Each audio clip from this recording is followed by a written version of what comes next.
In a small-town diner, owner Mr. Ellis enforces a private policy banning Maga hats, viewing them as symbols of division and hate. One afternoon, a 90-year-old black man, Chief Harold Gaines, a retired police officer and local hero, walks in wearing a Maga hat. Jessica, a zealous waitress, refuses to serve him, escalating the situation. When Gaines calmly insists on his right to be served, Ellis is called in, doubling down on the ban and threatening to call the police. Before we dive into the rest of unbelievable story of humility, reflection, and redemption, let us know your thoughts. Should someone be denied service for their political belief? Ellis's Eatery was a cornerstone of the community, a place where locals gathered for coffee, hearty meals, and spirited debates. But beneath its welcoming facade, the diner carried an unspoken rule that many regulars suspected but never openly discussed. Mr. Ellis, the owner, was a man of strong opinions. Since Donald Trump announced his candidacy for re-election in 2024, Ellis's Eatery had quietly become a no-MAGA zone. Mr. Ellis detested what he saw as the divisiveness of the MAGA slogan, blaming it for the country's polarization. To him, the red hats represented everything wrong with America, and he wanted no part of it in his establishment. Though there were no signs declaring the rule, he made it clear to his staff during a private meeting. Anyone wearing a MAGA hat isn't welcome here. Turn them away. If they don't leave, call me. Jessica, a young waitress, embraced the policy with zeal. Fiercely loyal to Mr. Ellis's vision, she viewed MAGA hats as a personal affront. To her, they symbolized ignorance and racism. She took pride in enforcing the rule, even if it meant losing customers. Little did she know, the rigid stance would soon test the diner's integrity in an unforgettable way. The late afternoon sun bathed the small diner in a golden glow. Jessica stood behind the counter, wiping it down with practiced indifference. The lull between the lunch and dinner rush was her least favorite time of the day. It left her alone with her thoughts, the silence broken only by the occasional hum of the ceiling fan or the clinking of utensils being cleaned in the kitchen. The quiet was broken when the doorbell jingled, announcing the arrival of a customer. Jessica glanced up, her expression neutral at first, until her eyes locked onto the crimson hat perched atop the head of the elderly man entering the diner. The words "Make America Great Again" stood out in bold white letters against the red fabric, catching the sunlight as the man removed the hat and dusted it off gently before placing it on the counter. He smiled warmly at her, his weathered face lined with years of wisdom and experience. Despite his age, his posture was upright, and his sharp brown eyes held a quiet dignity. "Afternoon, miss," he said, his voice gravelly but kind. "Just a cup of coffee and a slice of pie, if you've got some left." Jessica stiffened, her smile vanishing as quickly as it had appeared. Her hand tightened around the cloth she was holding. She didn't reply immediately, her eyes fixed on the hat as if it were an affront to her very presence.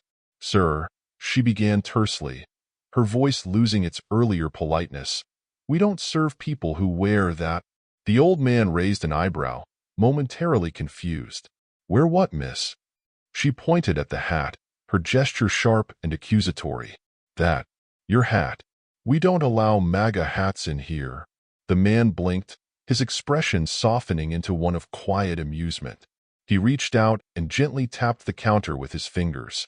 "Well, I'm not wearing it now, am I? Just sitting there minding its own business." Jessica wasn't amused.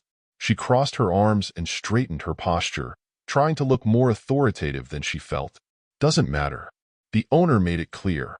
"We don't serve people who represent that kind of message." He tilted his head, studying her for a moment before speaking. "And what kind of message would that be?" "Racism," she snapped, her voice rising. "Division. Everything that's wrong with this country." The man leaned back slightly, as if giving her space to vent her frustrations. "Interesting," he said softly, his tone thoughtful rather than defensive. "You see all that in a hat, huh?" Jessica's cheeks flushed with anger. "I don't have to explain myself to you. I'm asking you to leave. Now." The man sighed, his shoulders rising and falling with the weight of someone who had experienced this kind of confrontation before. He adjusted his glasses and looked her square in the eye. "Young lady, I'm not here to cause trouble. Just came in for a cup of coffee and a slice of pie. I don't think that's too much to ask. Well, I think it is, she shot back. If you don't leave, I'll have to call the owner. He gave her a long, measured look before nodding. Go ahead, then. Call him. I've got time. Jessica, flustered and brimming with self-righteous indignation, stormed to the back of the diner and pulled out her phone. She dialed Mr. Ellis with trembling fingers, anger fueling every motion. The phone rang twice before he picked up. Ellis here, came his curt voice. Mr. Ellis, it's Jessica. We've got a problem. There's an old man here wearing a Maga hat. He won't leave. Mr. Ellis's voice immediately hardened. Did you tell him about the policy? Yes, but he's being stubborn. Says he's not wearing it now, but it's sitting on the counter. He won't go. There was a pause on the line before Mr. Ellis spoke again. I'm on my way. Don't serve him. Don't let him touch a thing. Jessica hung up and returned to the counter, where the old man sat patiently, his hands folded neatly on the counter. A few diners were beginning to glance over curiously, sensing the tension in the air. Well? He asked, his tone calm and even. What's the verdict? The owner's coming, Jessica said, her chin tilted upward in defiance. He'll handle this. Good, the man said with a small nod. Maybe he'll explain why a simple hat is enough to get a man kicked out of a public place. Jessica said nothing, instead turning her attention to wiping the counter again, though it was already spotless. The silence grew heavier as the minutes ticked by, broken only by the occasional clatter of plates being washed in the kitchen. When the doorbell jingled again, both Jessica and the man turned to see Mr. Ellis stride in, his face set in a grim scowl. His eyes zeroed in on the Maga hat and then on the man wearing it. You must be the one causing trouble, Mr. Ellis said, his tone cold and accusatory. The old man turned to face him fully, meeting his gaze without flinching. Trouble? Not at all. Just wanted some coffee and pie. Your waitress here seems to think that's against your rules. It is, Mr. Ellis snapped. We don't serve people who promote that nonsense. The old man raised an eyebrow, his expression calm but firm. And what nonsense would that be? Ellis stepped closer, his voice rising. The kind that divides this country. The kind that thinks it can march in here and flaunt hatred like it's something to be proud of. The old man's eyes narrowed slightly, but his tone remained measured. Sounds like you've already made up your mind about me. All that, just from a hat. Ellis pointed toward the door. I'm not here to argue. Leave. Now, or I'm calling the police. The man leaned back on his stool, his calm demeanor unwavering. Go ahead. Call them. I've got time. Mr. Ellis's scowl deepened as he stood across the counter from the elderly black man, whose calm demeanor contrasted sharply with the tension radiating from the diner owner. Jessica stood behind Ellis, arms crossed, feeling vindicated in her actions. A few customers in the diner, initially keeping their heads down, began to murmur among themselves, sensing that something larger was unfolding. Ellis pointed a finger at the hat on the counter. You see that? That right there represents hate, division, and everything I've worked to keep out of my diner. I've made it very clear. Anyone wearing that isn't welcome here. The old man, still seated, folded his hands on the counter and regarded Ellis with a steady gaze. His voice was calm but firm. And I've made it clear that I'm not wearing it. It's a piece of fabric sitting on a counter. I came here for coffee and pie, not a political debate. Ellis leaned in, his voice rising. You don't get it, do you? That hat stands for everything I despise. I won't have it in my restaurant. The man adjusted his glasses, unperturbed. Tell me, Mr. Ellis, have you asked everyone in here what they stand for?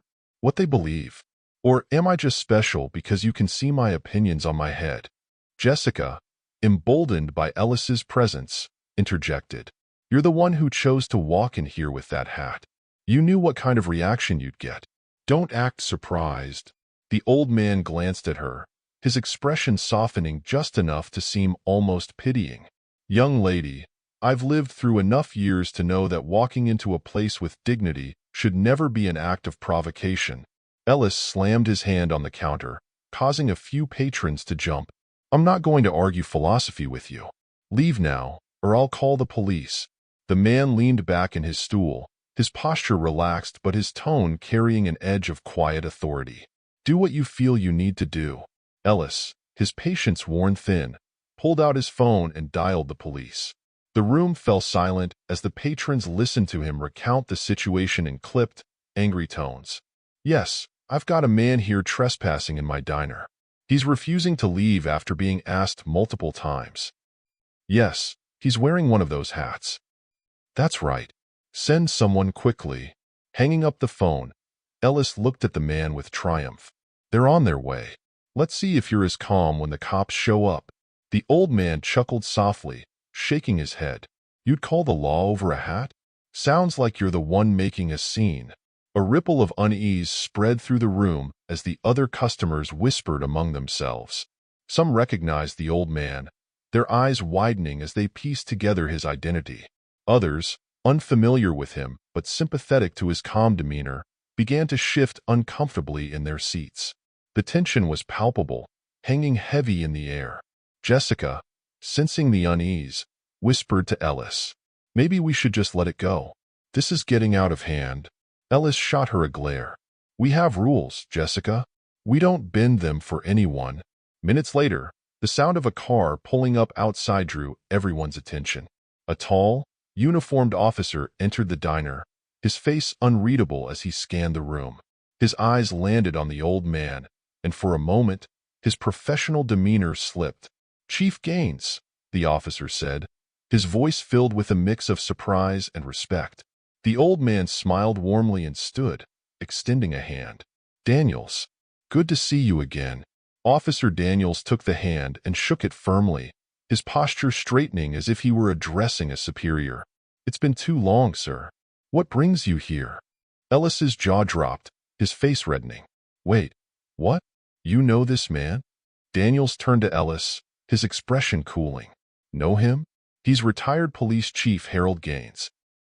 He was my boss for over a decade and one of the most respected men in this town." The revelation hit the room like a lightning bolt.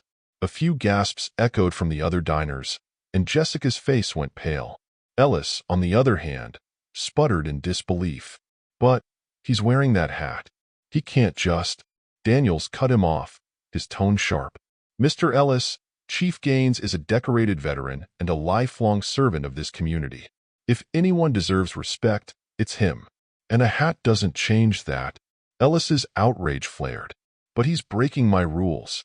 I won't tolerate." "Enough," Gaines interrupted, his voice calm but commanding. "Mr. Ellis, your rules are your own, and I respect your right to set them. But calling the police over something as trivial as a hat speaks volumes about what truly divides this country." Daniels nodded in agreement.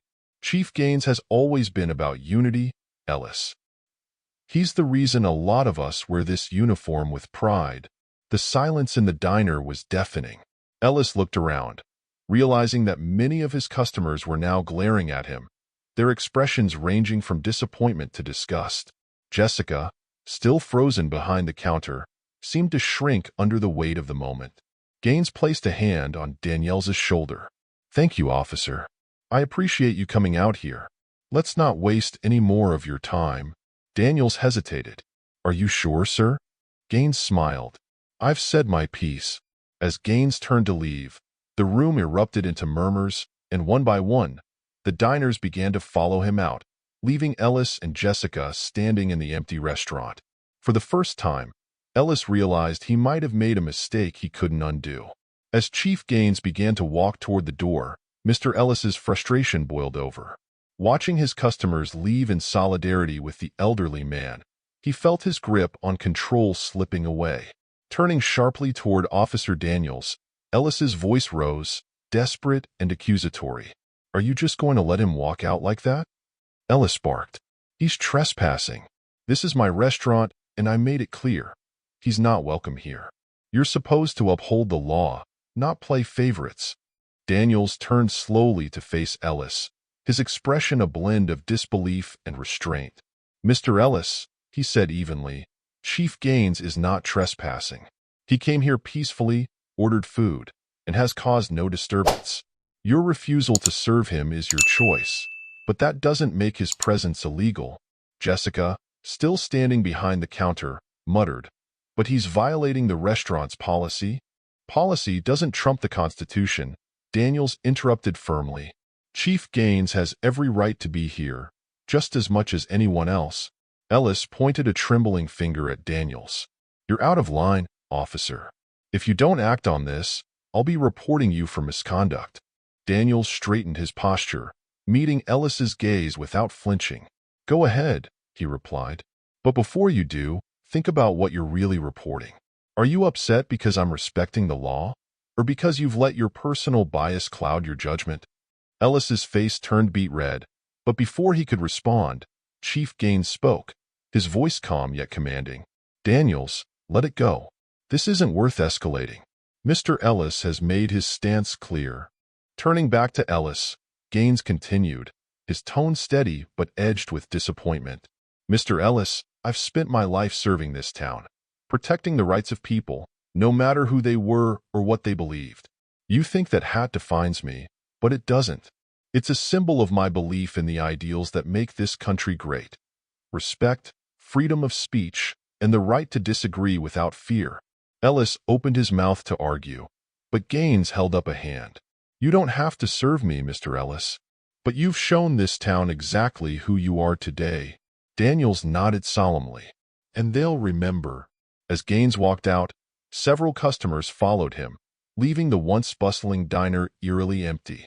Ellis stood frozen, the weight of his actions sinking in as the sound of the doorbell echoed behind them. Outside the diner, a small crowd had gathered, drawn by the commotion. Chief Gaines stood at the edge of the sidewalk, his Maga hat back on his head, his posture calm and composed. Some of the patrons who had walked out stood nearby, murmuring their support and shaking their heads at the events inside. Ellis, seething with frustration, stormed outside, his voice sharp as he called after Gaines. "You think you've won some kind of moral victory? You're just stirring the pot." Gaines turned slowly to face him, his expression patient but firm. "Mr. Ellis, I'm not trying to win anything. But maybe it's time you stopped seeing symbols and started seeing people. You saw this hat and assumed everything about me. You didn't see a man who's spent his life serving this town, fighting for the freedoms you're so quick to ignore." Ellis glared at him, but his silence betrayed a flicker of uncertainty. Gaines continued, his voice unwavering. "This hat doesn't define me. It's a reminder that we all have a responsibility to make this country better, no matter who we are or what we believe. Division comes from fear, and fear comes from ignorance. You let a hat blind you to the man wearing it." The murmurs in the crowd grew louder. People were nodding, whispering among themselves. Gaines turned to the group and said, "Let this be a lesson to all of us. It's not the symbols we wear, but the lives we lead that show our true values." Ellis, left standing alone on the sidewalk, could only watch as Chief Gaines walked away, his dignity intact. By the next day, the diner's reputation would crumble, and the lesson Gaines imparted would echo throughout the town. The events at Ellis's eatery spread quickly throughout the small town, amplified by the crowd that had gathered outside and the whispers of those who witnessed the confrontation. By the next morning, social media was ablaze with posts recounting the story of how Mr. Ellis and his waitress, Jessica, had refused to serve a 90-year-old retired police chief over a hat. Local news outlets picked up the story, and soon, it was the talk of the town. Headlines like "Beloved Retired Police Chief Humiliated Over Maga Hat" and "Diner Owner Faces Backlash After Disrespecting Community Icon" dominated the conversation. Videos of the incident, recorded by patrons, went viral, showing Chief Gaines calmly addressing Ellis while the owner fumed and ranted. The response was swift and brutal. Regular customers vowed never to return to Ellis's eatery, citing disgust over the owner's behavior. A few employees quit, unwilling to be associated with the diner's tarnished reputation. Even those who supported Ellis's political stance found his actions excessive and petty. Meanwhile, Chief Gaines's quiet dignity earned him widespread admiration. Community members rallied around him, organizing events to celebrate his legacy and contributions. Ellis, watching his once thriving diner sit empty day after day, began to realize the depth of his mistake. By prioritizing personal bias over basic decency, he not only lost his customers, but also his standing in the community. The fallout served as a stark reminder that actions rooted in prejudice often lead to self-destruction. Weeks passed, and the once busy Ellis's eatery stood eerily quiet, its parking lot empty and its doors barely opening for business. The incident with Chief Gaines had left an indelible mark on the town, with residents openly condemning Mr. Ellis's actions. Customers who once frequented the diner found new places to eat, unwilling to support a business that had so publicly disrespected a man they all admired. Meanwhile, Chief Gaines continued to carry himself with the same dignity and humility he had shown that day. He became a symbol of resilience and the very ideals he spoke about: freedom, respect, and unity. His Maga hat, once the subject of so much contention, now carried a deeper meaning for those who saw it, a reminder not of division, but of the courage to stand for one's beliefs while respecting others. In the end, Ellis's actions had backfired, isolating him from the community he sought to control. Chief Gaines's quiet strength had done what no argument or debate could: exposed the flaws and prejudice and taught an unforgettable lesson to everyone who witnessed it. The Maga hat, sitting proudly on Gaines's head, became a symbol not just of politics, but of the enduring values that make America great.